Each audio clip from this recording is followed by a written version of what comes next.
Hello. We have breaking news. Recently just came out, just found about it. We're doing our best to respond in real time. This is the Calexit movement with the CEO of Calexit, Jason Wright, and the president of the Calexit movement, Marcus Ruiz Evans, myself. We're going to go right to Jason. What has happened and why are we here today?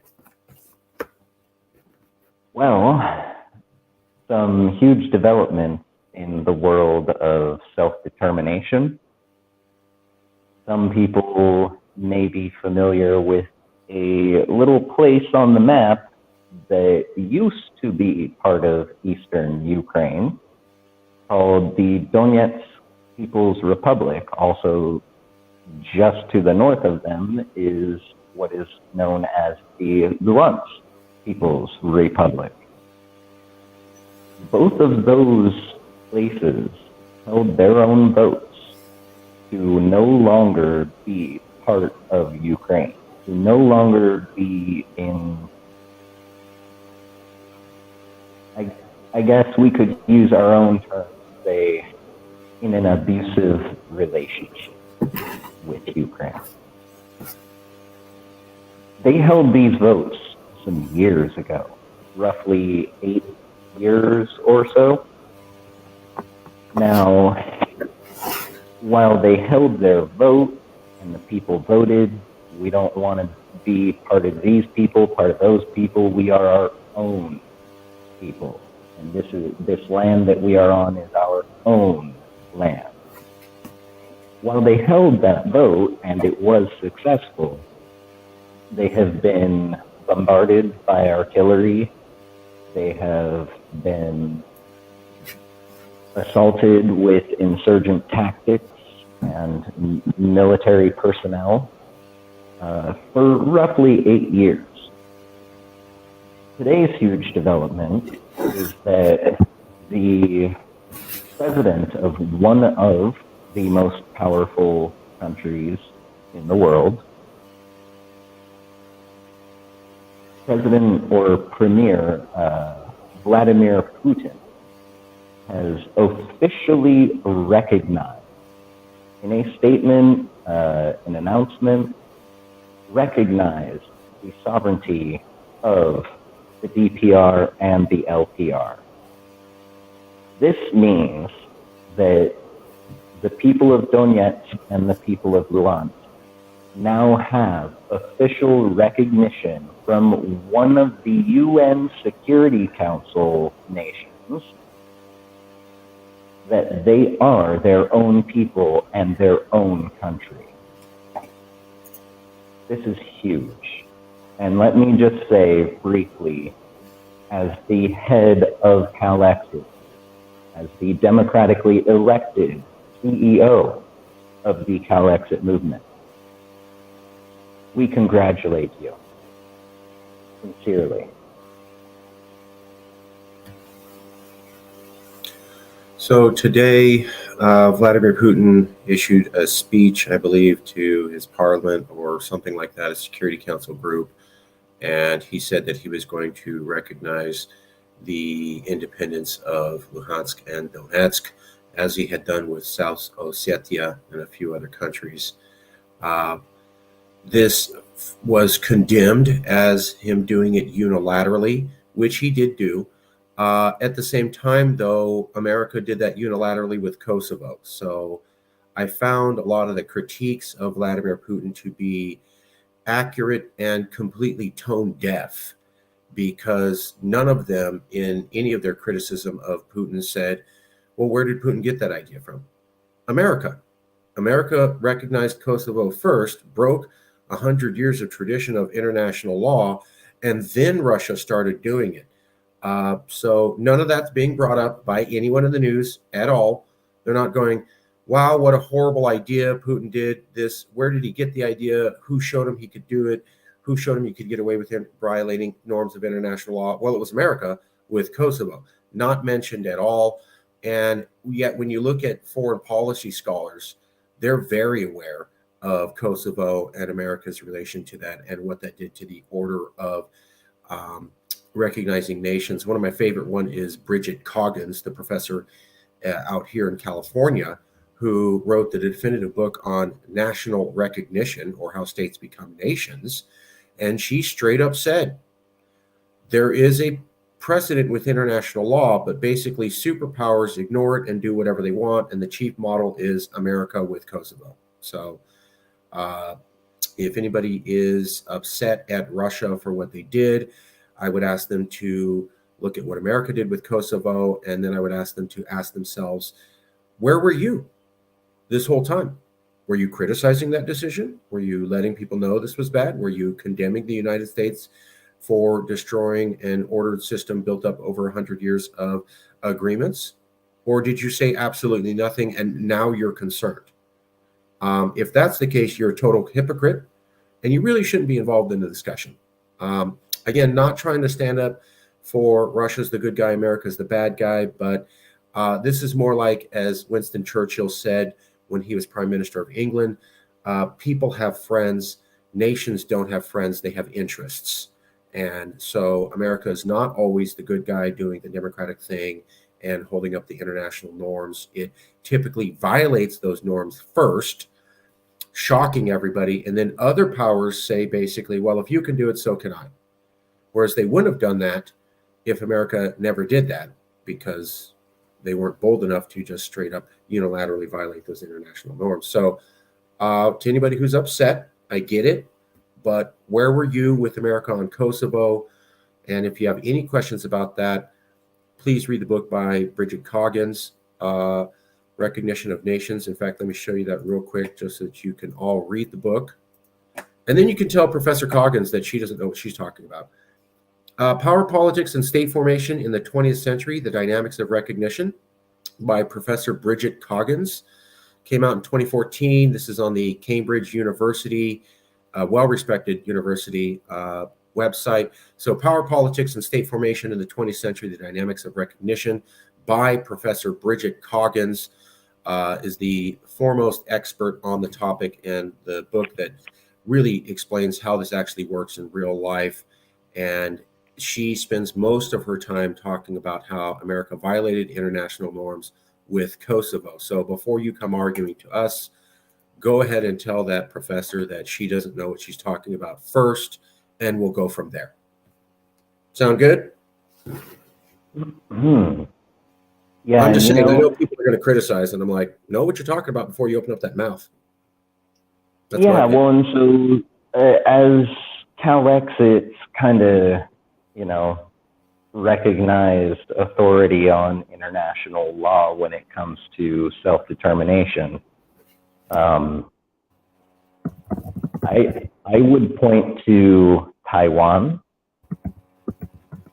how America likes to snub its nose, thumb its nose at China with Taiwan.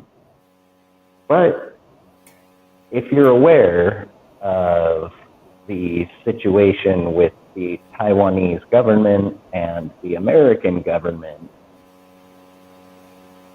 you'll know that America can only go so far with it before they've rubbed China the wrong way and now will suffer some sort of fallout from it.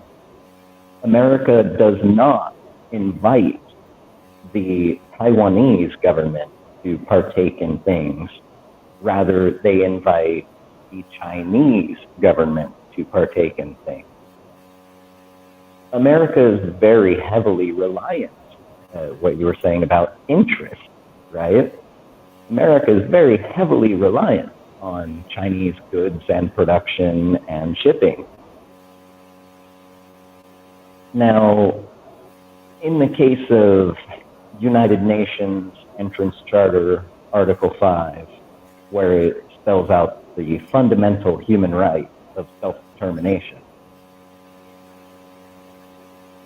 for the case of the LPR and the DPR, there is actually something a lot different than, say, Taiwan. And that is that America only doesn't go that far, doesn't go the full length of the field with Taiwan, because it's more concerned about monetary gain from continued business with China.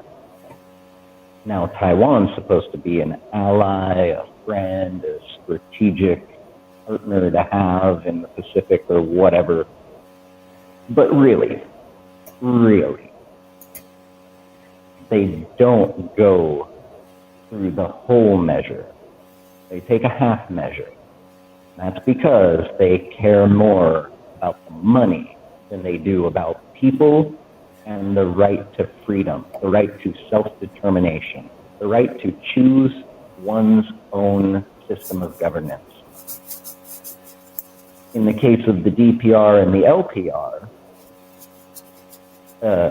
most especially with the DPR, I'm going to say, and this is only because I've been seeing more from the leadership of the DPR saying things to the effect that their primary concern is saving human life.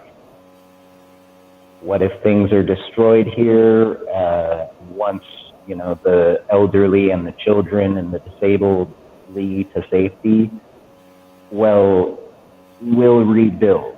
The most important thing is protecting human life. So, Russia, not perfect. Anyone who knows me knows I'm not a big fan of Premier Putin, right? Yeah, we're not calling him a democracy or some fledgling progressive state. Nobody's saying that here. We're just talking about pot called the kettle black, basically. Exactly. And so I've got to point out that the pot and the kettle here being America and Russia. Russia seems to be doing this in line with preserving human life. Now, they are willing to take the full measure, as we have just witnessed. This is historic. This is going to go down in history, folks. And I just want everyone to remember that these guys, the Russians, the bad guys in America's eyes, are more in line with protecting human life and saying, yeah, we'll deal with financial costs and rebuilding and whatnot when we get there. The most important thing is protecting people. And these are the bad guys. When America cannot manage to do that, cannot manage to put people before profit. I'd also like to point out that, we at Calexit have been pushing for self-determination for some years now, almost really about the same amount of time that DPR and LPR have. We have not yet held our votes. I'm talking to you now, all of California. There's roughly 40 million of us. We need to Calexit now. We need to hold that vote. Because here is the potential. And, this isn't about not liking America and wanting to stick it to America. It's that there is vast potential that if we hold a vote sometime relatively soon, we may also end up in the same scenario the DPR is, minus, having our civilians shelled day and night by NATO munitions. Okay, I'll let you. Yeah, I want to say something on that in a minute. Okay.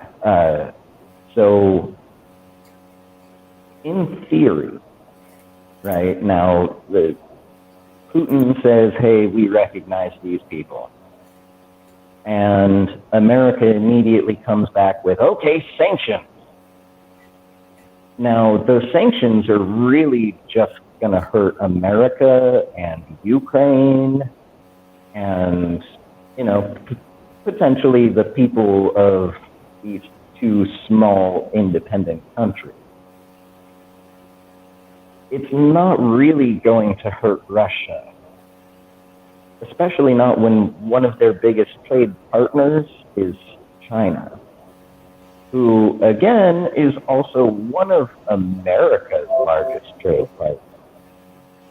So, in theory, jumping to these sanctions and vilification of both of these, what's now being called breakaway nations, these separatist nations, these independent countries, vilifying them is going to ultimately lead to repercussions of economic proportion from China against America. Because if America's putting sanctions on their biggest trading partner, why would they continue to trade openly and freely with America, right? It doesn't take a rocket scientist to figure this out, which is why America should not have just jumped the gun and said, sanction time. Now, if Russia really wanted to stick it to America even harder, all they'd really have to do is say, we recognize the fundamental human right of self-determination for California, Texas, Hawaii, Puerto Rico, the U.S. Virgin Islands, U.S. Samoa, right? All of these different places that America has conquered, colonized, and refused to give up. The United Kingdom has given up more of its colonial expansionist territory than America ever has. So there is vast potential if we can get our independence plebiscite, our referendum through, and we can hold a vote here in California to pursue self-determination as defined by the United Nations, which America is part of. America had to sign that entrance charter, which means they legally, contractually agree to our right of self-determination, our right to pursue this. They agree to uphold it already. All we need to do is make it happen. And at this point in time, I mean, strike while the iron's hot, right? We've got one of the major players openly recognizing the right of self-determination. If we go that route at the right time, we may also find ourselves in that similar situation of having international recognition of our sovereignty.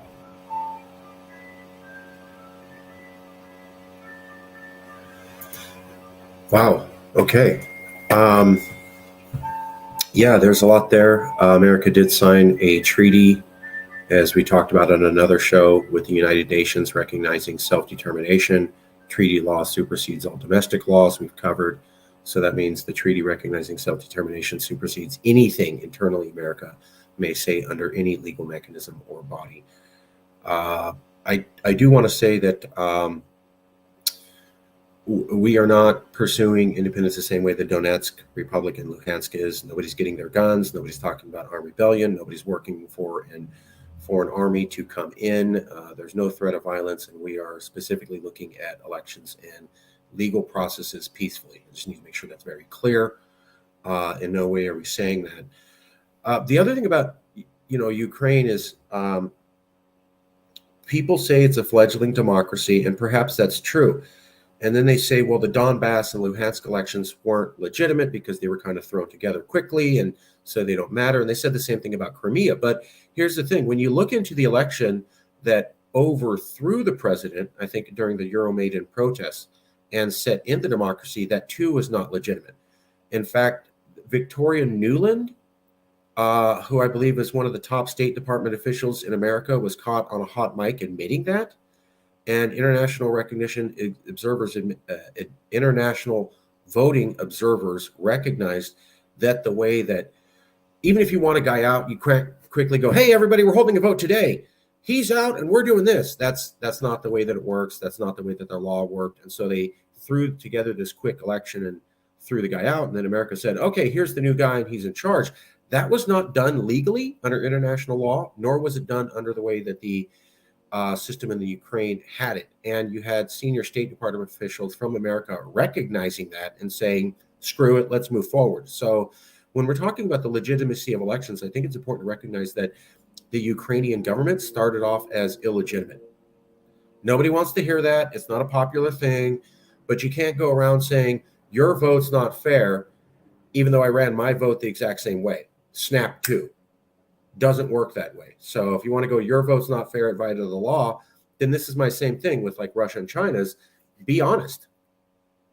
I'm not saying Russia's a great actor. I'm saying Russia's about as evil as America is. And that offends a lot of people. And I go, well, do you know what America does? And I'm not saying the Ukrainian government is illegitimate. I'm just saying it's as legitimate as the Donbass government. And people may be offended by that, but I go, well, look at the elections that form them. These are inconvenient, awkward truths that nobody really wants to hear. And I go, I'm sorry, but those are called facts. International law is determined. It is written out. You don't just get to wing it and say, well, this feels good and this is what it is. That's not the law. That's called public opinion. Those are two separate things. So I know people may not want to hear this, but America really isn't in any position to criticize anything that Russia's doing in the Donbass at all. And I'm willing to go on live TV and debate anyone, anytime, anywhere. You will get destroyed by me and what we call inconvenient truths. The fact is that they were both kind of doing it. And when you're both kind of doing it, you don't get to go, well, I'm the good guy and he's the bad guy. No, you're both kind of good, bad actors. And really, you can't really say who has the moral high ground, just that you have different opinions, which is frankly the way that international law works. The phrase realpolitik, I won't go into it, but basically says, get over yourself about, unicorns and knights in shining armor riding horses. There's the real world aspect. And sometimes the good guys don't always do the right thing. They do what works for their country. So like invading a country called Iraq based upon lies because you want to secure oil. That does not help the international system or peace, but they did it. So again, the original Ukraine election that threw them out and elected the new people was not legitimate, and State Department officials, including Victoria Nuland, who's very famous, admitted that, and they said, let's just move forward. And America destroyed international legal precedent over the last 100 years, certainly since the 1934 Montevideo Conference, which established the boundaries of how to become a nation, and certainly since the UN recognition in 1945. They violated that with the creation of Kosovo. Now, maybe you can say that was a good thing because there was a genocide going on. Fine. But just admit the point. You blew up international order that had been established for about 70 to 100 years. If you're okay with that, that's fine. All I'm asking is for you to admit what you did. And if you did that, you're really not in a position to criticize anybody else and going, how dare you violate international norms? We're following your lead. It's like those commercials in the 80s when they had the kid on drugs and his dad comes in and goes, where did you learn to do this? Where did you learn to do this? And the dad's yelling at the kid and he goes, looks up and goes, I learned from watching you. It's, it's the dad. And then the dad's like, oh, I guess I can't say anything, even though my kid's shooting up heroin. Yeah, crappy situation, all your fault. I would like to point out, with your permission, a few things, if I may. Yeah, so go for it. We had, I'm just going to do some share screens here, because this is the big thing, is that here's Putin, recognizes separatist areas, sparks fear of conflict. By the way, they don't mention America and Kosovo or anything like that in here. So, just all Russia's bad and America never did anything wrong. And This is the video where we at Calexit were meeting with the Donetsk People's Republic. And on June 4th, 2020, here's another video where we met with them on the Dialogue of Nations on April 2020th. The person in both videos that you can see, this guy right here, is this gentleman, Alexei Muratov, who is the head of the Social Movement Central Executive Committee. He was put in there by Pushilin, the elected leader of that region, whatever you consider those elections. So we met with that guy who's the head of the Social Movement Committee. There he is speaking, and there he is speaking. By the way, I got to say, here's his interpreter right here. This dude likes Latin women. So as a half Latino, my dad was white, and he married my mom. I was like, right on. And he's like, hey, I even picked up a little Spanish because I was speaking a little Spanish. And he's like, I know what that means. And I go, how do you do that? He's all, well, my girlfriend's a Spaniard. And I'm like, right on, man. So we had a great meeting with these people. This video is available at my YouTube channel. The audio's not clear. The audio's not clear on this one, I think. One of these, the audio's not clear, but it's basically all there. And you can see that. And it was with this guy. Now, for anybody that's upset, I would like you to watch this video on my YouTube channel. California government okay with recognizing Donetsk, the story of Artsakh. That's the California government is okay with recognizing Donetsk, the story of Artsakh. So when we went to those conferences and we met with the separatist region of Donetsk, a lot of people were bothered and upset, and they go, how dare you? How could you do this? And our response was, we're just being Californian. And people are like, what? What are you talking about? We would never.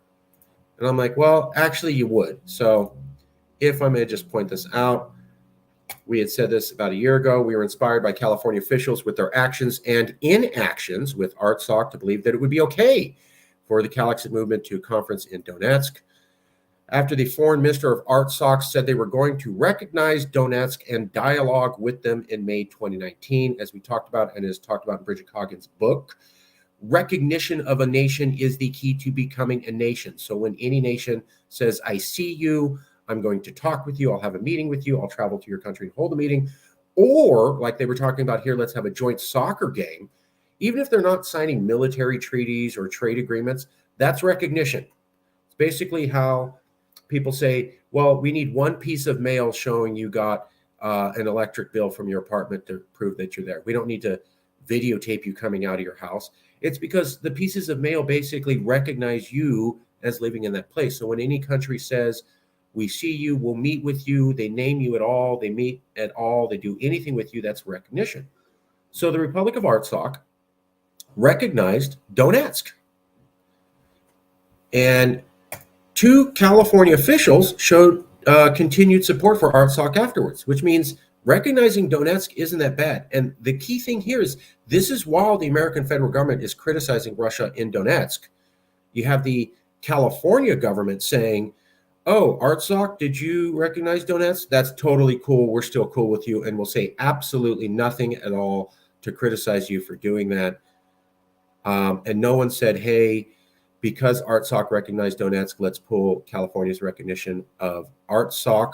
By the way, that's California sort of acting like Russia, saying we are unilaterally recognizing an independent country that will piss off other people, but we don't care. And the country that was upset, I believe, was Azerbaijan. But Artsakh is full of Armenians. California has a huge Armenian population. So we really didn't care that it kind of violated international norms. We weren't really supposed to do that. We're not a foreign country. We didn't go through the UN. We did it unilaterally, just like America did with Kosovo. No one cared. No one said anything. So here's the references specifically. May 2019, the foreign minister of Artsakh, Massis Mayilyan, did not conceal his plans to build relations with the self-proclaimed separatists. Then in June 2019, Congressman T.J. Cox, that's T.J. Cox, Congressman, June 2019, spearheaded the successful passage today of an amendment appropriating U.S. assistance for Artsakh.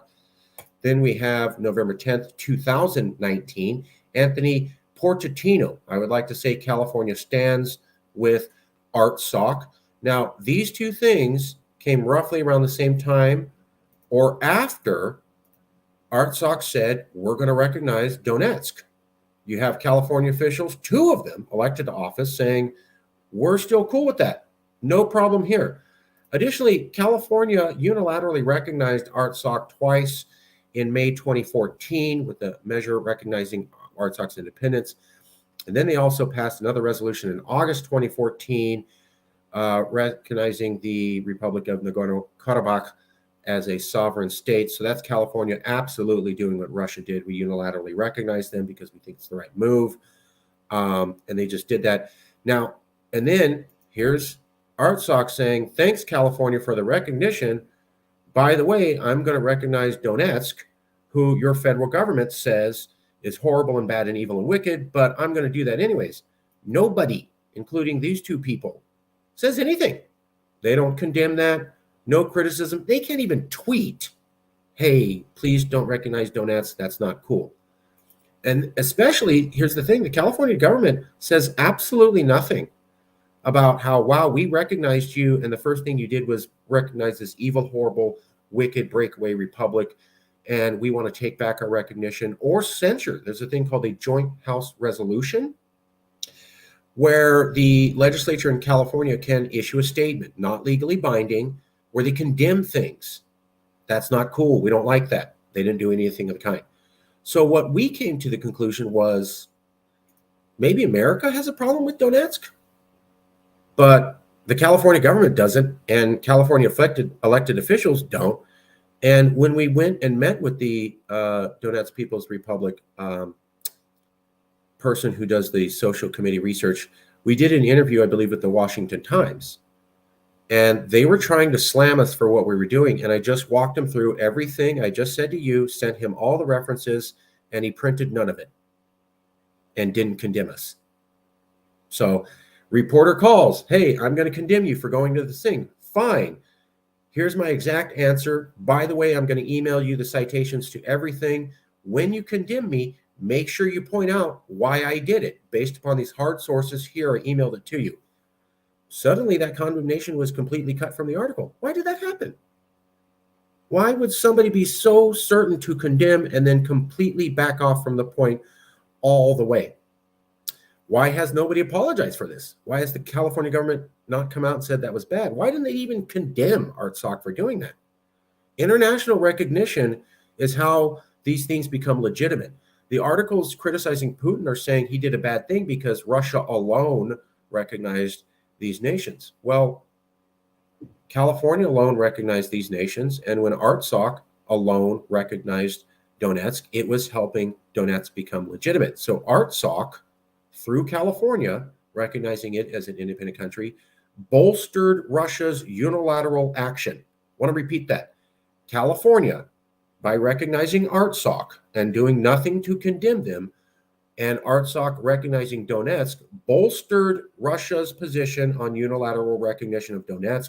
To this date, California government and none of these politicians have said or done anything about this at all.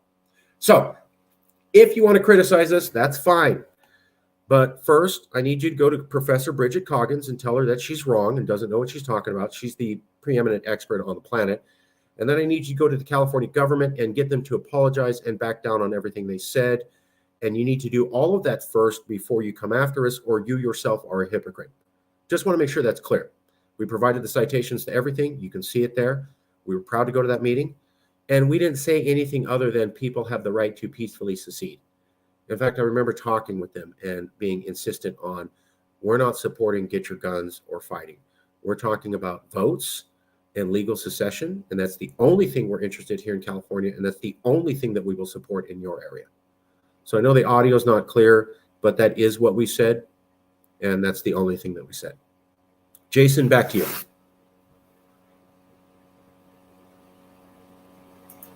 I think Jason is frozen. My battery's at 5%, no, 2%. Let's go to comments.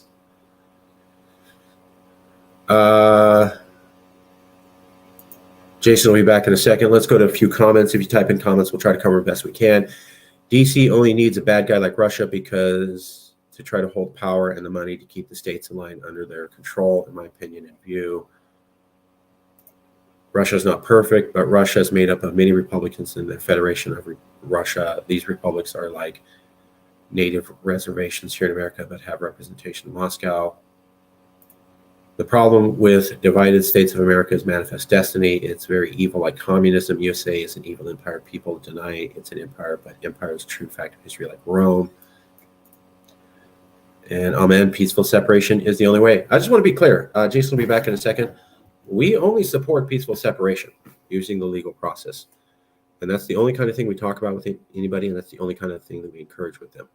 When we were talking with them, they were talking about, well, we want to have a vote and we want to use the legal process to do that. Now, that's the people we spoke with. Are other people saying and doing other things? Possibly. But we never supported those people and we never backed that up. I want to show you a few clips of the video while we wait for Jason to come back.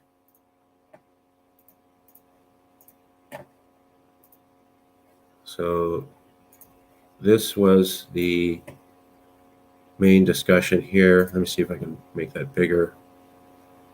It's not too much bigger, but that's the main guy, and then that's his interpreter. This video goes on for about an hour and 9 minutes. Again, the audio is not really clear, but it is the meeting. You know, we did meet with them, so just wanted to point that out.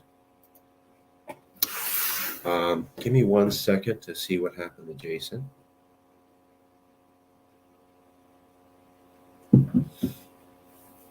If you'd like to post live comments, we will try to cover them.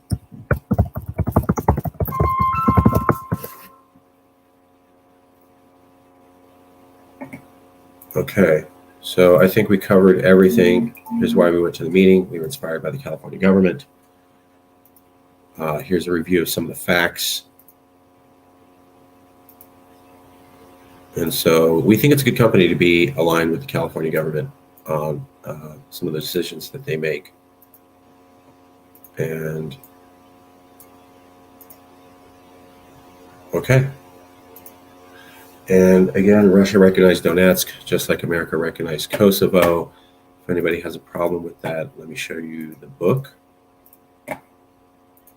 Read this book, Power Politics and State Formation in the 20th Century. You can find it anywhere. It's covered by University of Chicago, ResearchGate, even China, A-Books, Goodreads, Academic. Yeah, here you go. So it's a good academic book, and it really covers this, and it points out how America just recognized Kosovo and blew apart international order. So it's not really in a position to say anything.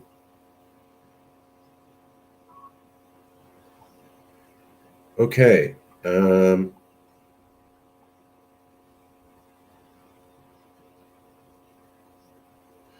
Well, I'll give it about another minute to see if Jason comes in, and then we'll just end the show. And if we have to, we'll do another show.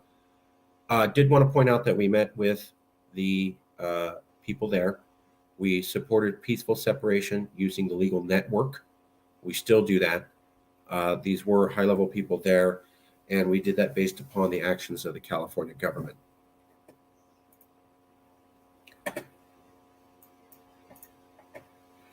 You need a velvet revolution in the divided states of America that dissolve the federal government and allow each state to union with other states or go alone, or just use our future America's over. That'll be up to the people. I'm not personally for the dissolution of the United States, and in the video I made just yesterday, I said I don't really think that can even happen because most states can't survive on their own. Texas, California, and Manhattan, not even the state of New York, could survive on their own. Nobody else could. And, so most states are going to probably stay in a union of America simply because it's what they're used to. Now, could we have a return of federalism? And could the federal government become less onerous and involved in the actions of the states? Absolutely. You could also allow each state to leave and then voluntarily choose to join back into a union.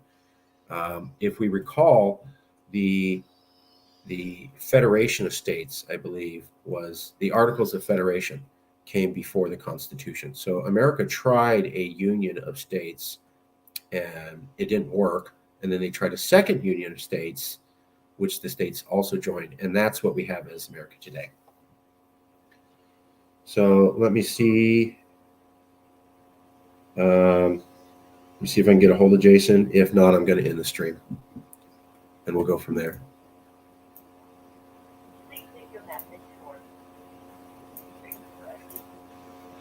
Okay, I'm going to end the stream, and we can do another show from there, and we'll check in a little bit. Thank you very much for being here.